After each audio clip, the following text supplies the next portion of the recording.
I'm going to switch us to What the fuck Riverside. is Riverside? Jesus Christ with the platforms and the things. That's like Becky with the latkes. Why do I have to keep stuffing more things into a Zoom? Why do I have to learn more things? I had to do a Google Meets the other day, a Google Team.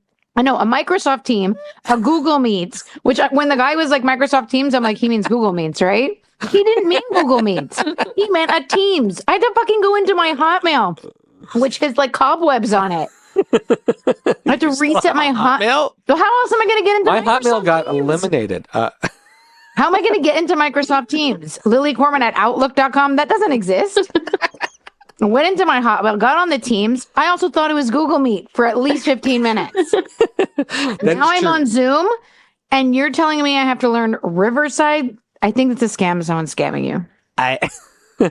Didn't we have Livestock or some other shit for a while?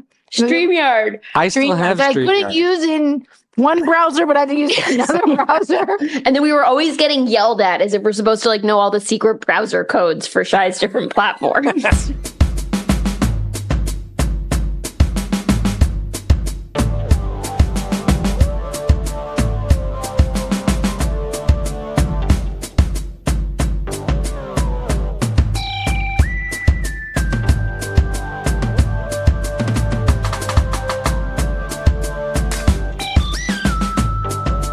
Here we are. And I'm going very deep in my voice today because too deep. this Ew, is too a Sexy. It's a big sexy episode. Ew, I it's don't too like doing sexy. that stuff. Like it's just we're It's so you know, gross. this is why when I we feel travel so bad together, for Shy, Allie. people think we're married. Like it's really disgusting. Because I don't talk to people when we're traveling together like this. I don't say like, hello there.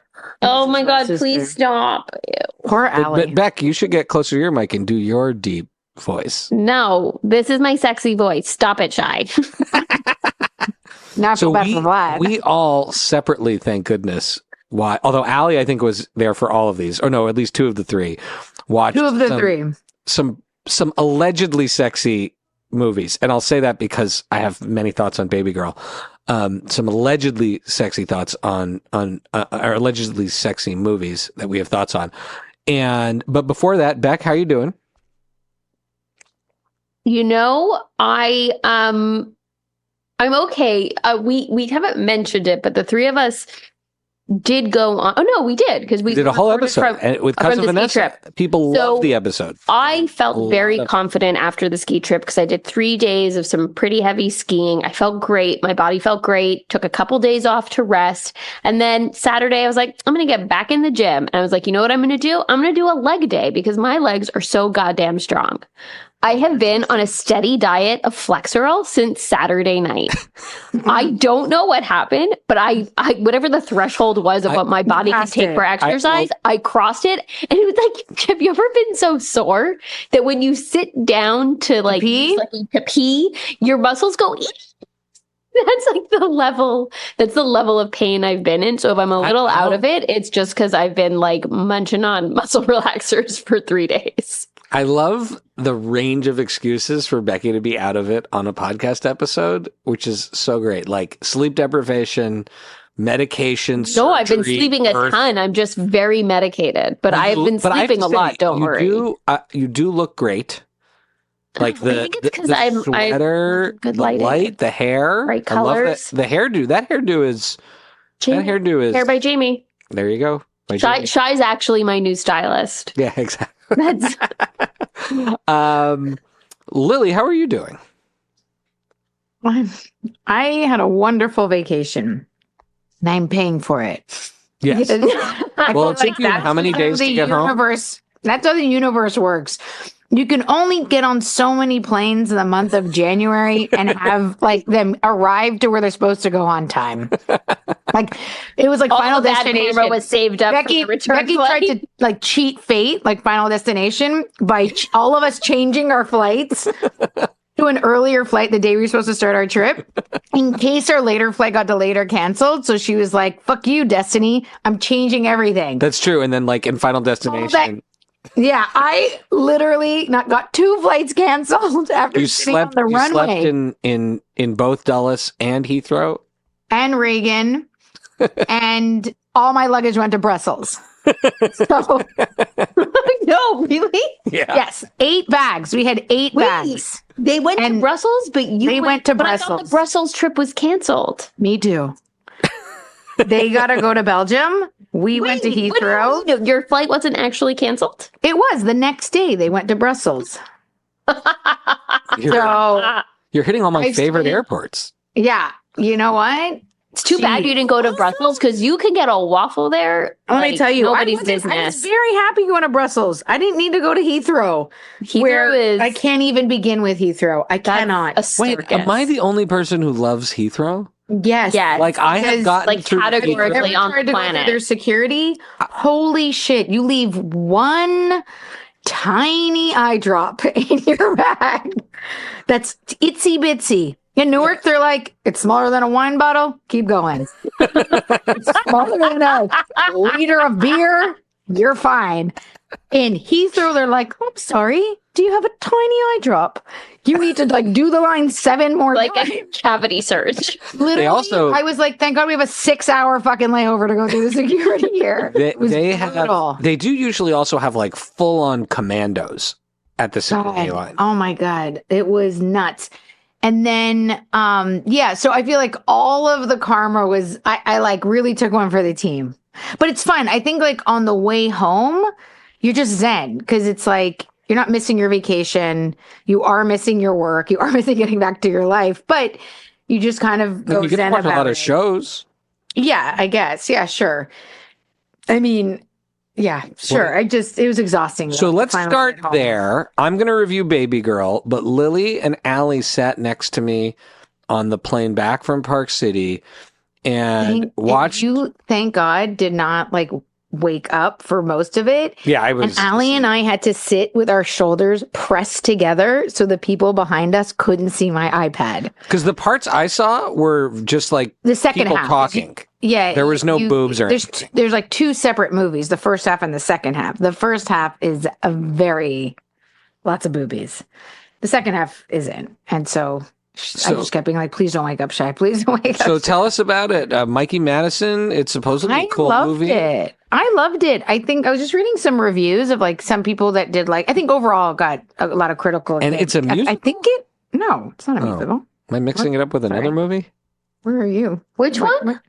Anora? Not a musical? Sorry, are you even on this iPad? Not a musical. It's from the didn't guy look like that one. isn't it the guy that did Tangerine and Florida Project? Oh, Yeah, I Sean love Baker. Florida Project. Sean Yeah. Baker, who's And that just, other I think, one. an Is that the excellent third one? Tangerine. Yeah, I No, think there's he's- one more. The Red Rocket. Oh, is Red Rocket Sean Baker? I love that Isn't it? movie. Isn't that movie Sean Baker? I think you're right.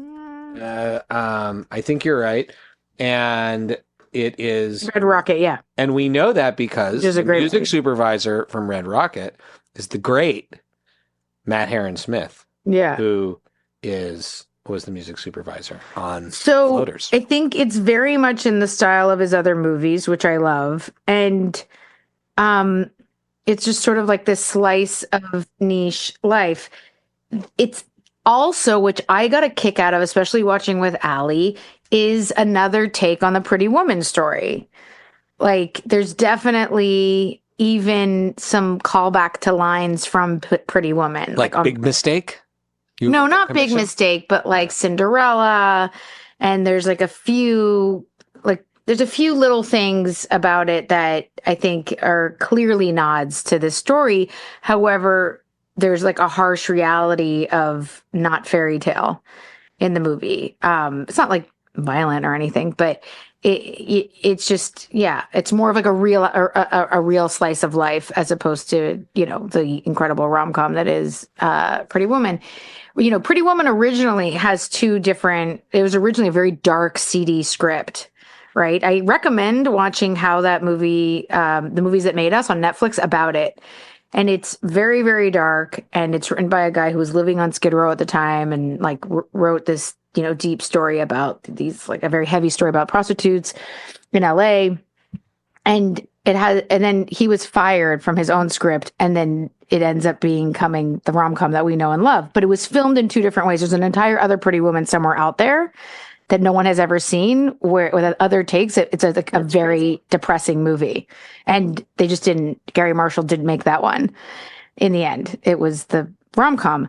Well, I feel like this does a little bit of like nod to like, those stories that are more realistic, but the side characters in this movie are so good. She's fantastic. And the kid that plays the like Russian teen, or not, he's not a teen, but young kid, he's fantastic too. But every single side character is excellent. And that makes a movie really joyful, I think, to watch. I loved it. I loved the ending.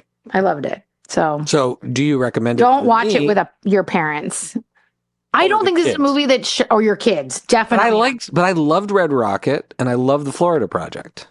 So I think if you go into And I think it, Mikey Madison's really talented. okay, so then I think if you go into it, there is a lot of like gratuitous sex, I think, and that's part of the story. But like we grew up in the age of Basic Instinct, where and like gratuitous 9.5 sex weeks was and 9.5 weeks. Right. I was thinking about that. You know what I was thinking about? It. This is like, I remember when 9.5 weeks came out and it was like, oh my God, so racy. Like everybody was talking about it.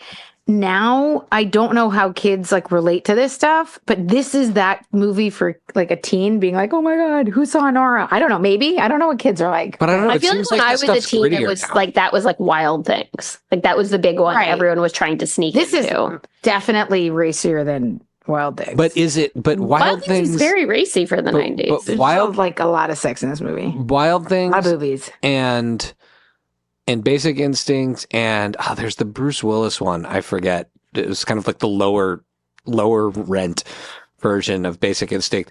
But all of those were very, I would say, exploitative. I mean, I think Basic Instinct, sort of, you go back and you watch that movie, is like a really cool noir. And again, not as racy, but I wonder what those- you, I mean, but those movies, is this I any feel like- less exploitative? I don't know. Is she on board? Obviously. Well, She's the on actors board. were on board, sort of. Yeah. Basic Instinct, there's varying stories over. I guess. No, I mean in Anora. I mean, clearly the actors on board, and she's a very, very. You know how at Julia Roberts is tough, like she's a tough cookie, right? This sort like Anora is a tough character. Like she is not a wilting wallflower. I did see over your shoulder a scene where she's like yelling at his parents, where she's sort of Okay, like. well, scolding that's kind of a spoiler. So, in a way. So that is the absolute like climax of the movie. Oh, well, I saw it and it was good. It's excellent. But with That scene is subtitles. Fantastic. That scene is fantastic. It's a fantastic scene. And Becky, I'm curious what you think because there's a lot of Russians. I love Sean Baker. Yeah, I mean, granted, Your Russians are not the same. Vlad as comes these from a very Russians. different type of Russian family, right? more like And- shtetl folk rather And than you know how we always oligarchs. talk about but, you Jewish know. stuff in the movie? There is like a split second. Isn't he Jewish? I mean, there's nothing remotely in the movie that would tell you he is or isn't Jewish, except like there's nothing about his character. There's no mention of it. But for a split second in a fight scene, somebody definitely picks up like a Hanukkah at his house and uses it, but calls it a candlestick.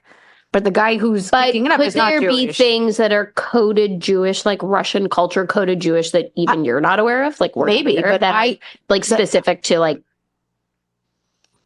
I didn't pick up on any of those. I just saw the Hanukkah and I was like, what is that? Jewish. But Well- it's kind of irrelevant to the story. It doesn't maybe influence. It's more about like, parents who and children and like trying to, I don't know, Control fuck with their your kids' parents, Trying to control their keep your kids, and then the kids care trying to mess with them.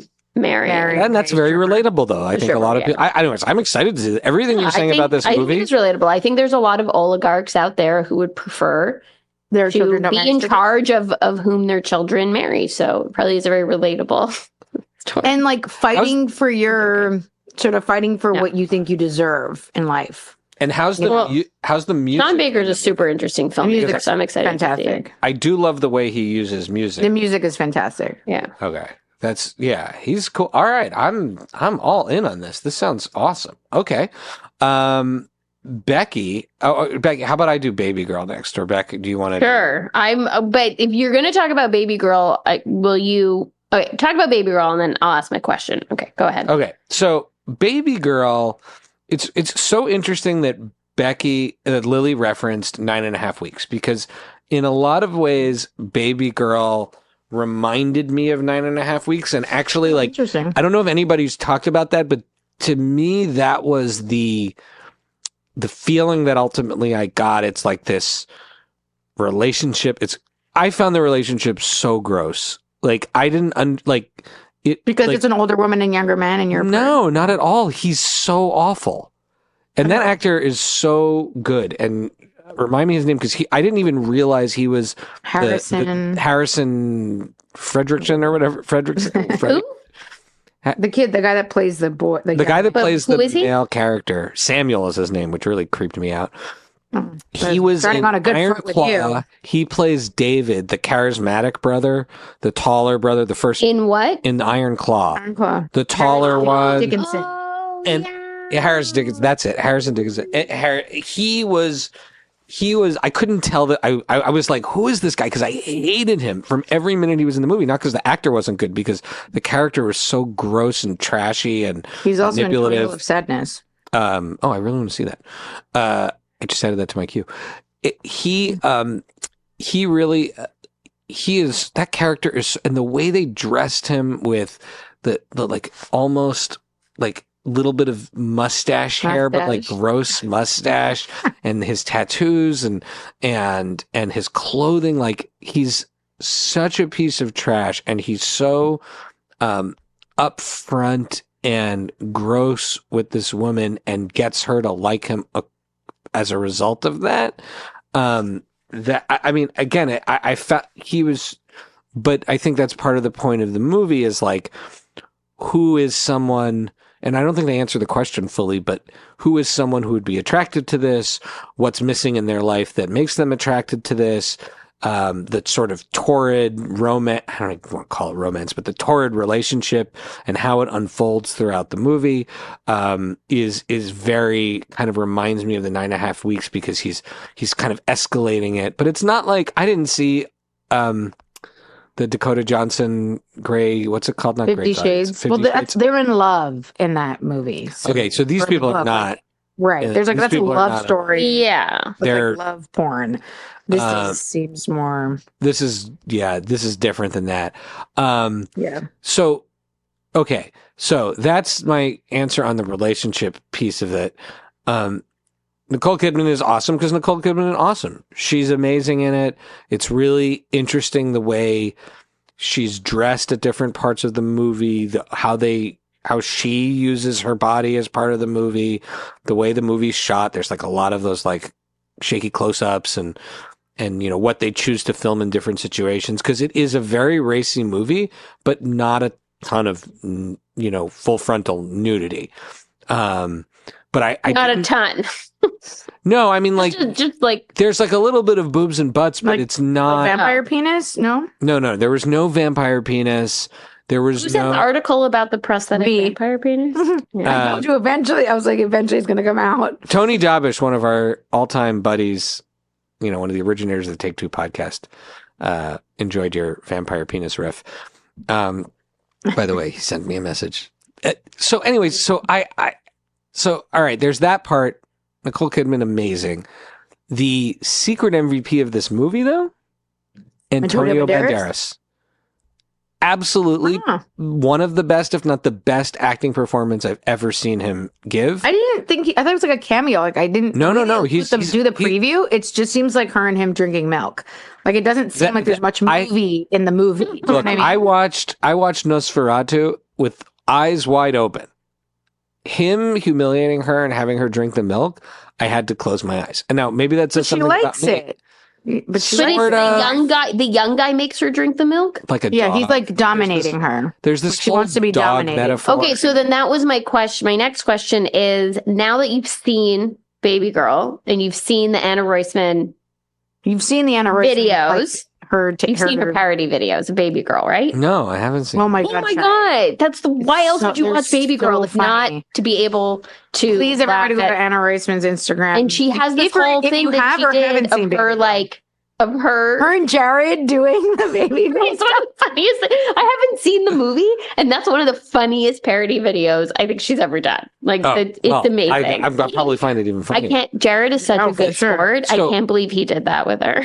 Antonio Banderas in the supporting role of the husband is I think he plays against type because he's not what I expected his character to be. Except that I read that. So the premise of the movie is that she's been married for so many years. This wonderful husband. 19 years, same amount of time 19 I've been married. Which, but has by the never way, had- there's a lot about this. How old are they supposed to be in that movie? Because I've been married for 19 years and I'm not the same much age as younger. either of them. They're like 60. 57. She's 57. 57. Okay, so so the premise is that she's married for 19 years, has never had an orgasm, even though she loves her husband. Meets baby girl guy and makes her drink some milk, and I assume then she finds the big O. She does, but hold on, but wait, but the thing I read was like someone wrote, under what premise do we assume someone married to Antonio Banderas doesn't have an orgasm? but There's a fault. Like So the movie is that's faulted where- from the beginning. that's where I think his he's Antonio acting Banderas. that's where I think his acting is really, really good. Good for Because him. he's wonderful, but one of the things that he's actually a wonderful kind of dad, husband, parent, partner, all those things. But I think one of the things that like a lot could have been avoided had he listened and had he listened to her and paid attention to his wife a little more. I'm not saying it's his fault. I'm saying that the issues that they had for 20 years that he didn't know about has a little bit to do with the communication. Like what the movie resolves is that she doesn't suddenly have a sexual awakening because she drinks the milk. That's sort of part of the whole game she's playing with this guy. But like it, it could be that like he's such a Latin lover that he didn't think to ask any questions or listen to feedback. Interesting. But I think there's a message in the movie like about it or not? communicating with your partner.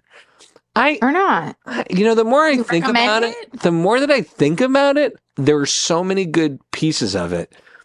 Like for example, it's similar experience to Saltburn. I like this a lot more than Saltburn. But I felt it just was so gross. But now that I think about it, I'm like, and where the movie ends up, like, Harrison Dickinson, like, or whatever, I can't say. Harris Dickinson. Harrison Dickinson? Yeah. Harris Dickinson Harris. is pretty amazing because of how, when I realized afterwards that I was like, oh my God, he was my favorite character in Iron Claw, like the most charismatic, and he's so appalling in this. Like there's nothing redeeming about him. This is not a likable relationship at all. And I think that's and then there's this whole subplot with her kids that I can't really tell what I think about it. Anyways, I think if you want to see I don't really love marriage stories, so it's not entirely my thing. Anyways, I think this is actually a pretty cool movie, even though I didn't dig the experience of watching it. I think it's cool, and it's, now that I'm like talking about it and sort of teasing out the themes, like it's definitely a movie I want to talk to somebody about and sort of get their take on the themes. But also I would just say it sends the message of, talk to your partner, listen to your partner. Make sure you're there for them in all the ways you can be. That's all I can say.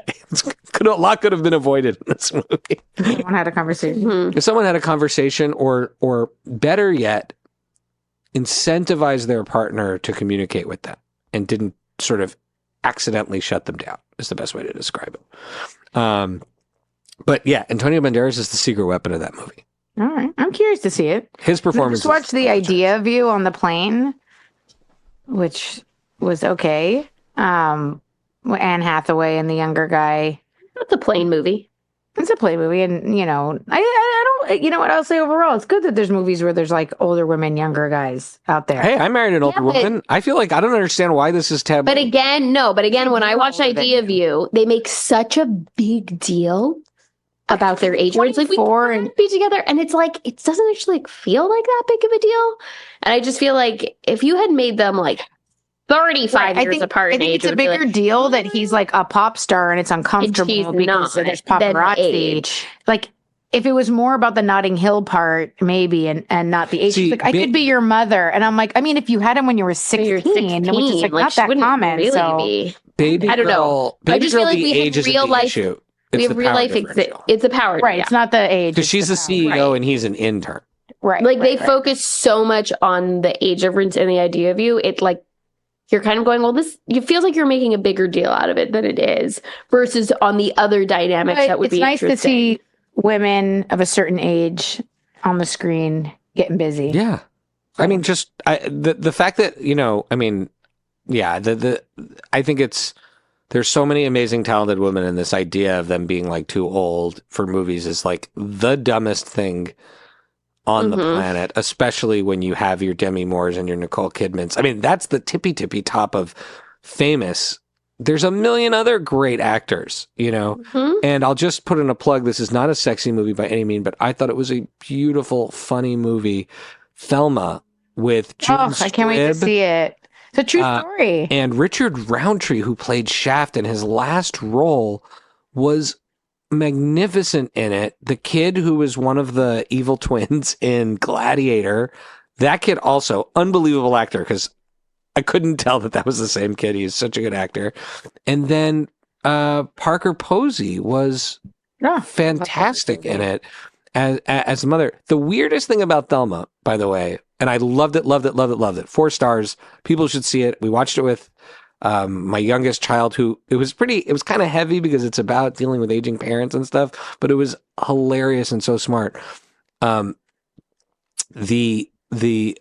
weirdest part about Thelma is this movie was obviously created by a Jewish creator, and all of the names of all of the characters are Jewish, and there's all sorts of Jewish references, but not a single Jewish actor in this movie. And it just feels so weird. I'm not against the casting of it. I loved this movie. The fact that the characters are Jewish has nothing to do with the soul of the story. They just are Jewish. So meaning it does, or maybe it is. I don't know.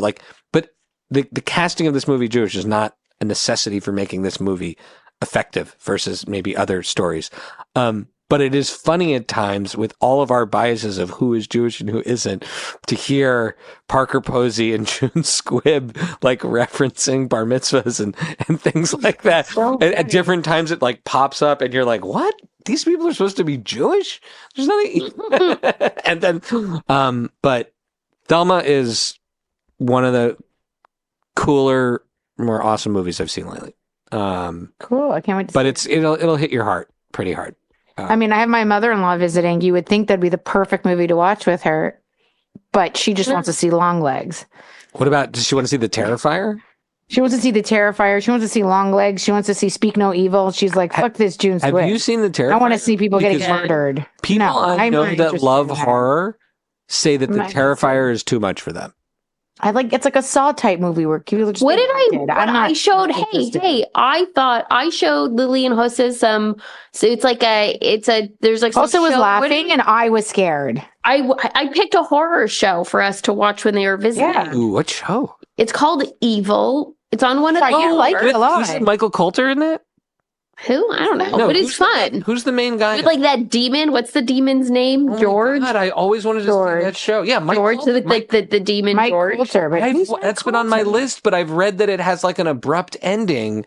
So I'm or that it got canceled. Oh, I only watched the one episode. No, but this because has been I on heard my it was list a Oh, fun Mike forever. horror Coulter is a show. great actor.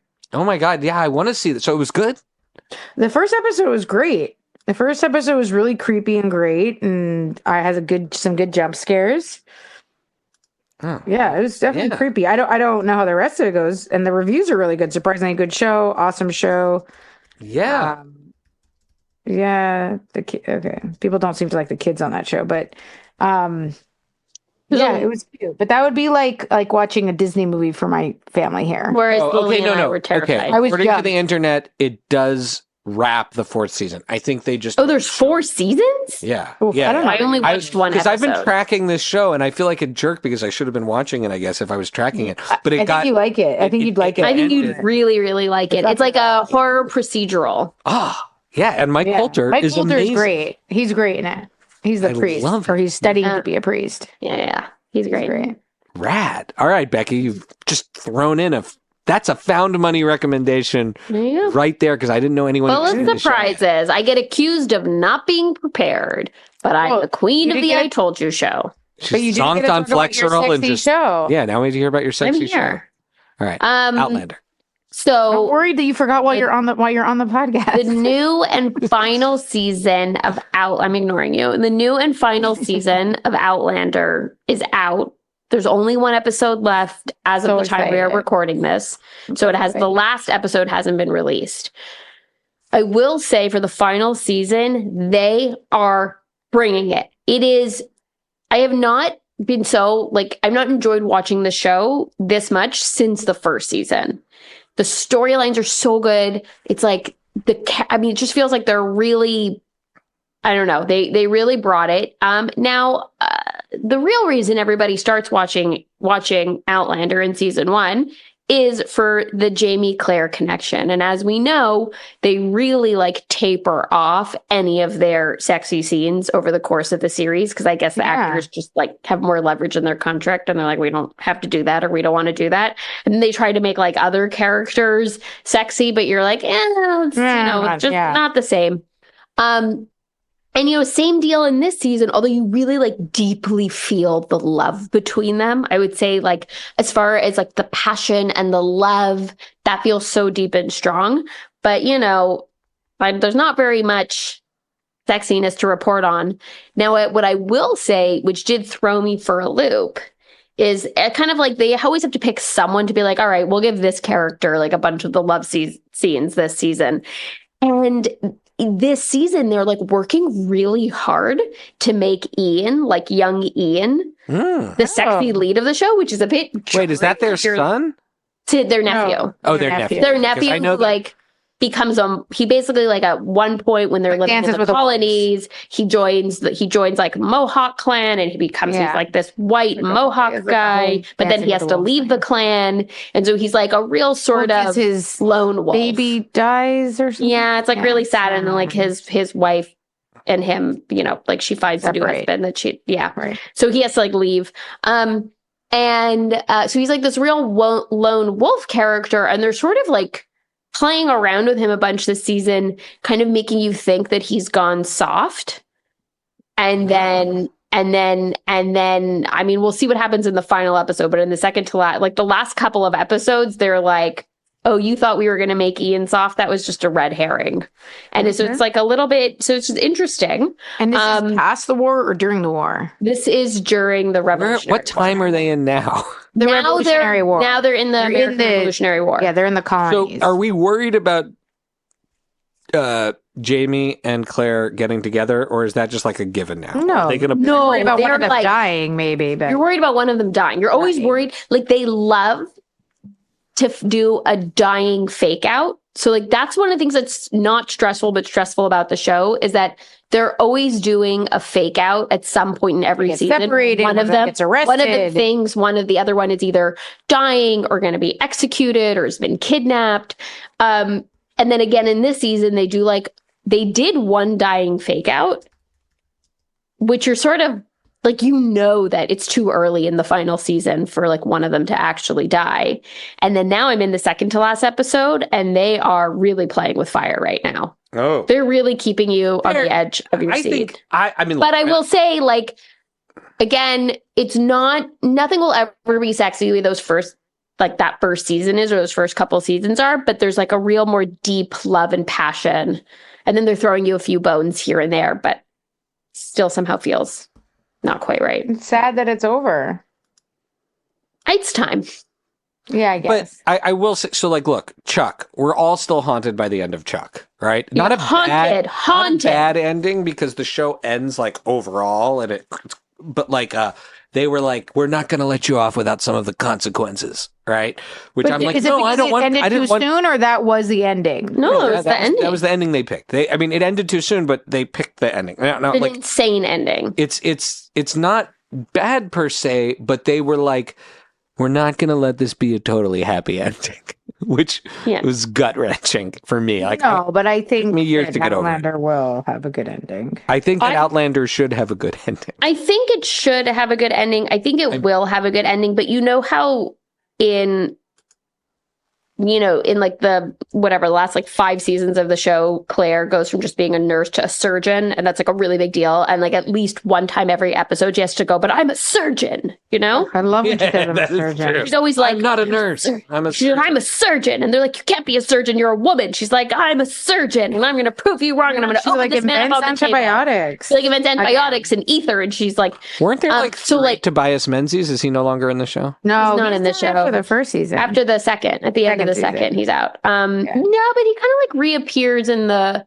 flashbacks and stuff. I get, but the good version of him, not the bad version. The good version, not the evil version. He plays 2 different characters, because he plays the husband and he plays his ancestor, and as like a crazed psychotic, but I really feel like they're making this final episode. It's building up for the final episode to be about the 2 most important things in the series: Jamie and Claire's love for each other, and Claire being a surgeon. You're like, thesis, Claire is a surgeon who's in love with a man she time traveled I think for certain shows, you do want to go back to the heart. Sometimes I get annoyed when people just replay and mirror the pilot at the end of a show that's evolved so much. No. It's really about that she basically has to perform. Do you want me to ruin it? No. Okay. No, I haven't seen it. But if like Grey's Anatomy ends with like a mirror of the pilot of Grey's Anatomy, like who cares after 20 seasons? Well, eventually at like season 19, they essentially have had to like reboot the show from the beginning by just being like, and here's like 7 new doctors. We'll just follow them from the beginning. I stopped watching recently. Me too. So I don't now we're watching The Pit. Oh my God, The Pit. I'm like counting down the days. Do I really have to watch this hospital? No, you don't have to watch it. Not for you. The show is for? The show is for people who love ER and are so excited to see Noah Wiley back in the emergency department. I feel like that's what I want to see. Who knew he could grow a beard? And Dr. Rabinovich. Dr. Robbie. Dr. Rabin. I mean, I'm all in on The Pit. It has my full 2 episodes with Noah Wiley. I love Noah Wiley. Have you seen the second episode? The first couple of seasons of ER. Like 10 minutes left. The first because that doctor who seems all perfect, they're going to start to reveal her shadow side. Which one? Which doctor? The one that's like taking one of the medical students under her wing, who's like doing the triage. Oh no, I saw that thing with the ankle. She's a little too perfect. What's the thing on her ankle? Does she have an ankle monitor? She has an ankle monitor. Yeah, she has an ankle monitor. One of the doctors. Anyway. It's great. I love it. Look, and it's a cool premise, even though they're getting sued by ER for copying ER. Because that it takes place in Michael Crichton's estate or something. I forget what it is. So weird, but it's cool that it's a 12-hour shift, I guess, and every episode's an hour. So why aren't they being sued by the people who made 24? I'm sorry. I don't know. The people who made 24 aren't suing them. The people from ER can't I don't know, but them. I've seen 2 episodes. It's excellent. And 24 was in real time, right? Every episode was an hour of the day. But I'm getting anxious that they're only going to do 1 season of this show as just like a special thing. No, I don't think so. Already, but I think a 24-hour in a hospital is far more interesting and realistic. 12 hours. Even better. If you actually find that interesting, may I recommend one of the most riveting documentaries I have ever seen called The Waiting Room, and it is it was filmed over a certain amount of time, but it's built as and it's constructed to give you a window of 24 hours in, I believe, an Oakland hospital emergency department. That's intense. And it is. You said documentary, so now Shy feels like he has to read it. No, but it's. No, I watched another documentary this week, to be honest. If you like that idea of seeing something happen in real time and feeling the intensity and the pressure cooker of it and the real consequences, that's one of the best films and best documentaries. I watched the King of Kong. Oh yeah, that's also a documentary. I mean, about King Kong. No, King of Kong is about Donkey Kong. Yeah, Donkey Kong. Yeah, but it's also about like the intensity of the video game scorekeepers. Yes, but if you want to see like life and death stuff, and like very serious decisions that people have to make to save lives, I really there's recommend. A crazy and the reality of the public hospital to the King of Kong, where one of the guys in it had all of his scores deemed illegitimate. for cheating. Okay. Is he cheated? Anyway, All right. if I can think of what's the least sexy conversation, King Kong A bunch of guys with mullets Donkey playing Kong, Donkey Kong. scorecards, whatever you call them. What did she say? I don't know, but it made me snort. Report cards? I stopped like listening. Scorecards. Becky's imagining that. I just trying to Someone imagine. holding up like a 10, Yeah, but that is- 8.5. Becky's imagination of what this is about is better. Don't see it. I just want. I've seen it. I probably recommended it to you. That we were at All Star Comic Con years ago, and the guy, one of the subjects of the movie, Billy Mitchell, was there. But I'm just saying that, like, we're talking about things. Yeah, we're that talking about different. We're talking about like real life stuff and 24-hour, stories and this and that. And you just were like, oh, I saw a documentary once. About video games. That's like literally being like, oh, I saw a movie once. Let's talk about Now and Then. And you're like, what? Oh, I love Now and Then. Such a good movie. It's the best. Let's Right. talk And about you're Now like, and well, Then. it's a good movie and we're talking about good movies. All right. Well, I I love you guys. What they wanted this week. This is I don't fun. know. I would have stopped listening a solid 10 minutes ago. No, I think what people really wanted was whatever's going on with Lily's hair. Oh, I decided to. Yeah, my hair's super wet, so I was like, I'm gonna let it breathe a little bit while we're doing All right. it. I need to go. I stopped I'm listening done. to the two of you. All right. Love you guys. Bye bye. Bye. Love you. Bye.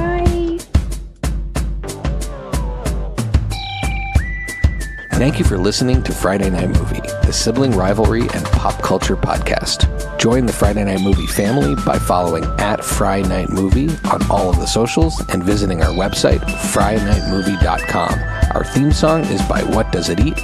And make sure to leave us a review on Apple Podcasts or wherever you get your podcasts. Thanks for listening.